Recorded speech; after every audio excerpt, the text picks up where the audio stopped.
Assalamualaikum Ibu Nona. Waalaikumsalam, Ibu. Iya. Nama panjangnya siapa ya? Nona Rizkiana. Nona Rizkiana ya. Ya. Mungkin ya sebelum kita panjang lebar, bisa nggak Ibu ceritakan itu nama kok bisa semanis itu ya? Nggak tahu dulunya kan sebenarnya itu nama kedua waktu lahir. Ada gitu. ceritanya. Dulu pertama nama saya itu Istia Adenta. Cuman karena dulunya sakit terus, jadinya diganti sama orang tua, jadinya Nona Rizkiana. Nona karena kan gadis gitu, putri kecil gitu kan, makanya jadinya Nona Rizkiana. Nona membawa rezeki gitu. Membawa rezeki. Oh, jadi gitu ya kisahnya. Iya. Jadi ini kalau udah tua nih Ibu Nona ya, tetap Nona aja nih ya, tetap muda nih, awet muda nih, Iya. bagus sih. Jadi nama itu bisa membuat karakter kita ya Bu ya, tambah awet muda. Oh iya, amin. Jadi ini gimana Bu? Siap ya ditanya-tanya ya? Pasti siap. Yang penting kita Bu, sharing ya, gitu kan. Sharing Kita pingin tahu gitu kan. Ibu tuh bagaimana nih? Ini kan Ibu udah posisinya di dalam pendidikan ya Bu ya. Artinya kan Ibu bisa melihat perkembangan anak didik Ibu, kemudian perkembangan teknologi sekarang, kemudian lagi kemajuan zaman. Bisa nggak Ibu kaitkan itu bagaimana Bu? Hubungannya antara ketiga faktor tersebut. Nah, menurut saya nih, kalau zaman sekarang ini, memang para murid memang harus dituntut untuk bisa digitalisasi kan sekarang itu. Jadinya baik gurunya maupun siswanya harus saling bekerja sama untuk bisa memajukan globalisasi, internet juga masuk ke dalam situ. Jadi ya intinya kerjasama lah antara tiga-tiganya gitu Bu ya. Kemudian mungkin pengalaman Ibu dari dulu Ibu tamatan sekolah tahun berapa Bu? Tamatan SMA-nya dulu. SMA kalau nggak salah tahun 2010 saya. 2010. Kemudian ini jadi guru nih, apakah bentuk cita-cita atau gimana gitu, dukungan atau bagaimana Bu? Sebenarnya dulu awalnya belum ada kepikiran, begitu tamat sekolah SMA belum ada kepikiran jadi guru gitu, masih mencari-cari mana yang cocok nih di saya sebenarnya begitu kan.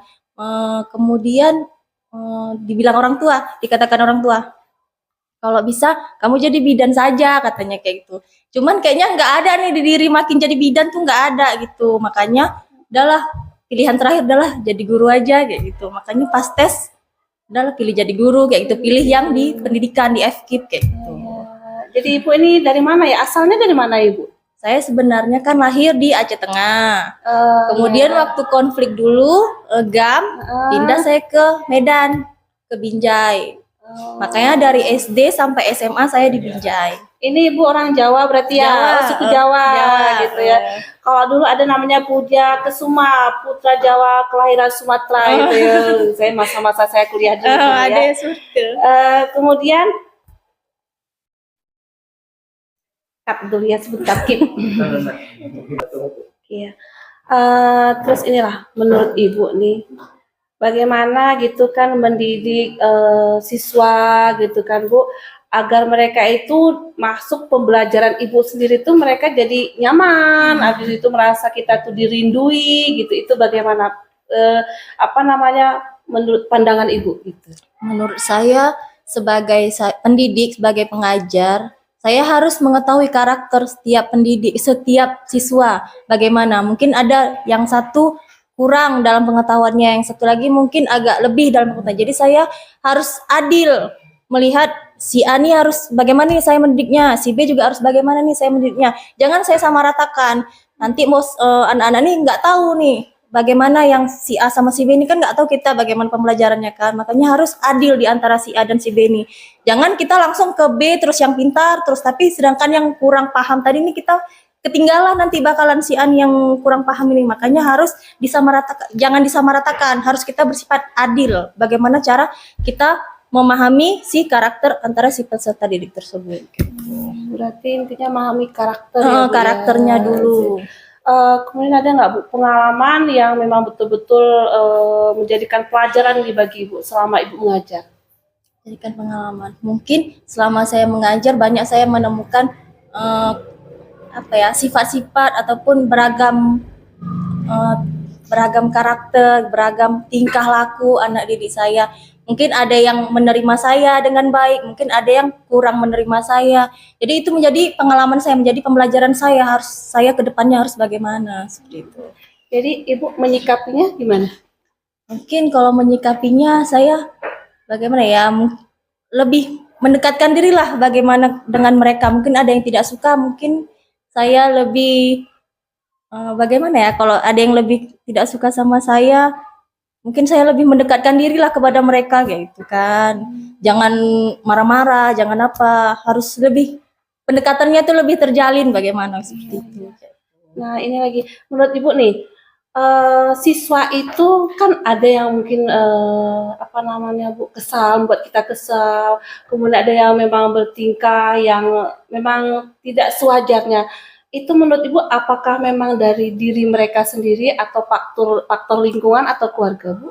Menurut saya itu dari banyak faktor ya, bisa jadi faktor di lingkungan, di keluarga mereka. Mungkin ada yang kurang perhatian dari orang tuanya, makanya mereka mencari perhatian dengan kita di sekolah ini kayak gitu. Makanya di rumah mungkin orang tuanya kurang memperhatikan. Jadi disinilah mereka mencari perhatian kita sebagai guru. Kita kan sebagai orang tua kedua bagi mereka gitu. Makanya disinilah mungkin mereka mencari cara bagaimana diperhatikan. Mungkin dengan cara nakal tadi ataupun bandel seperti itu.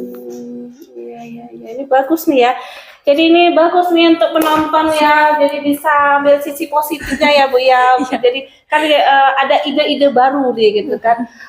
Kemudian ini Bu, masalah kan ini teknologi ya Bu ya. Terkadang anak ini mungkin karena mungkin guru atau pendidik itu belum paham dengan penggunaan IT, sementara anak itu udah lebih mampu ya Bu ya. Itu Ibu bagaimana Bu menurut Ibu? Mungkin ada baiknya juga saya juga kurang memahami dalam bidang IT. Ada baiknya saya juga bekerja sama dengan murid itu, meminta tolong misalkan, karena mereka juga tidak mau ketinggalan zaman kan anak-anak sekarang. Makanya saya sebagai guru juga terus belajar dalam bidang IT dan bekerja sama dengan para siswa tersebut. Oh, bekerja sama, ya, betul ya Bu ya. Nah ini lagi Bu, kita kan punya kolega ya Bu ya, artinya punya teman sejawat. Gitu. Karena untuk menyatukan visi misi kita untuk berubah ke depan itu, nah menurut Ibu bagaimana?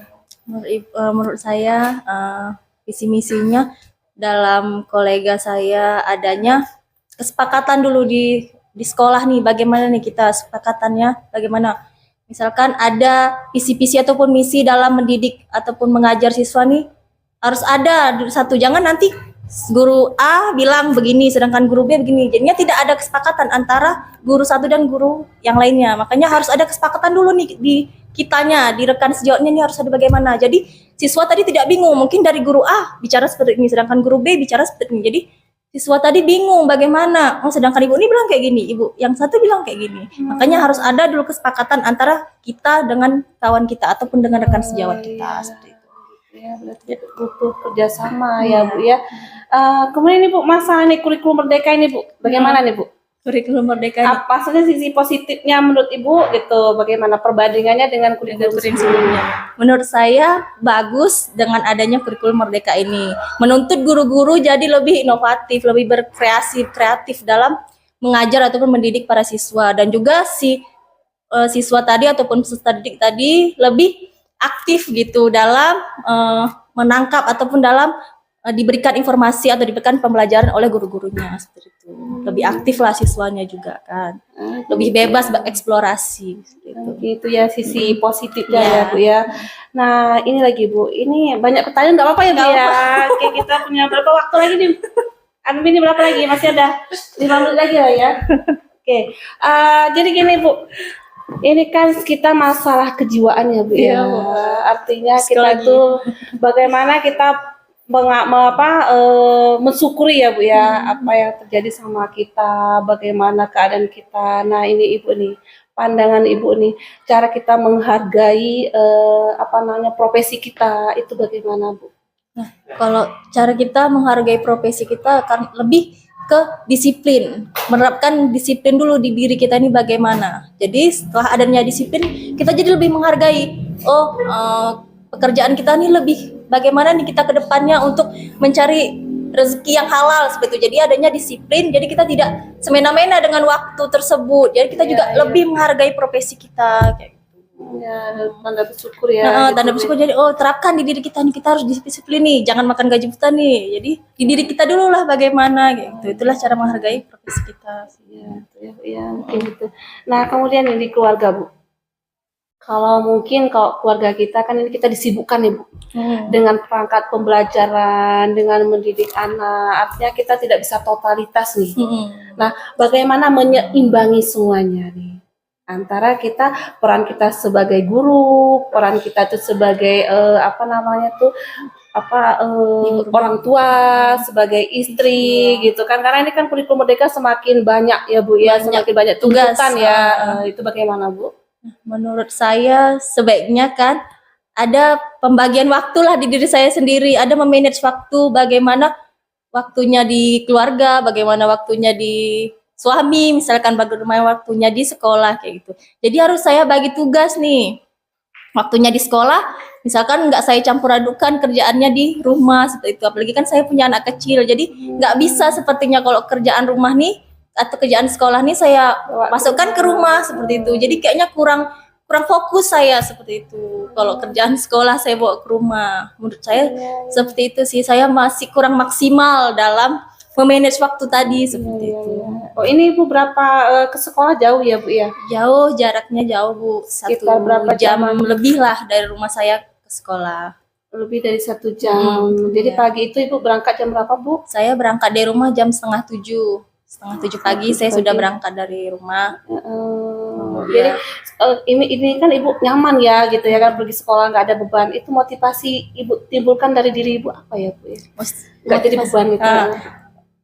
Intinya saya nikmati aja. Bagaimana caranya biar saya nikmati perjalanan saya ini. Kan perjalanannya 1,5 jam nih tadi.